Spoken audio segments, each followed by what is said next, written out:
সৈয়দনা আদম ভুল করলেন, আমরাও ভুল করি। সৈয়দনা আদমকে আল্লাহ ক্ষমা করলেন, আমাদের গুনাহগুলো ক্ষমা করবে কে? সৈয়দনা আদম দুনিয়ার বুকে এসে শত শত বছর আল্লাহর কাছে ক্ষমা চাইলেন।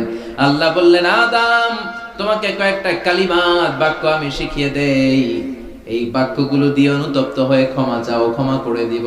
সৈয়দনা আদম পড়তে আরম্ভ করলেন, রব্বানা যালামনা আনফুসানা ওয়া ইল্লাম তাগফির লানা ওয়া তারহামনা লানাকুনান্না মিনাল খাসিরিন।